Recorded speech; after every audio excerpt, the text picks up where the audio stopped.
Hello, good morning. आज मी तुम्हाला सांगणार आहे की मी एवढी एनर्जेटिक कशी राहते. तर पूर्ण व्हिडिओ मी चॅनलवरती अपलोड केलेला आहे. तर तुम्ही तिथे जाऊन नक्की चेक करू शकता. तर सकाळची सुरुवात मी छान फ्रेश होऊन करते. सर्वात पहिले तर बेसिनजवळचा जो नॅपकिन आहे तो चेंज करते. कारण आपल्याला तर माहीतच आहे हेल्थ इज वेल्थ. ओटा हा पुसलेलाच असतो रात्रीच्या वेळी, बट तरी सकाळी उठून मी एक छोटासा कापड त्याच्यावरून मारून घेते.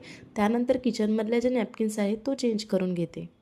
कारण नॅपकिन आपण दिवसभर किचनमध्ये यूज करत असतो, तो ओला होतो. त्याच्यामुळं रोजच्या रोज तो चेंज करणं पण इम्पॉर्टंट आहे. आज यांना लवकर ड्युटीवर जायचं होतं, तर नाश्त्यामध्ये म्हटलं हेवीच नाश्ता बनवूया, म्हणून आलू पराठे करायचे होते. त्याच्यामुळं सगळ्यात पहिले तर मी आलूसाठी कुकर लावून घेतला. त्यानंतर ब्रश वगैरे करून छान मस्त फ्रेश होऊन गेले. थोडा थोडा वेळ जर आपण स्वतःसाठी काढला तर त्याच्यामुळं आपल्याला एनर्जी मिळते. त्यानंतर काय हॉलमध्ये जे काही छोटं-मोठं अद्विकचे खेळणे होते ते सगळे आवरून घेतले. सोबतच सोफ्यावर काही असेल तर ते झटकून छान कव्हर त्याचे अरेंज करून दिले आणि पिलो वगैरे छान ठेवून दिले. त्यानंतर स्वतःसाठी वेळ दिला, तो म्हणजे काय एक्झरसाइज. जास्त एक्झरसाइज करत नाही, पण 15 मिनिटं मी स्वतःसाठी नक्कीच देते. त्यानंतर काय आमच्या डेली रुटीनचा भाग, तो म्हणजे रोज सकाळी कोमट पाणी पिणे.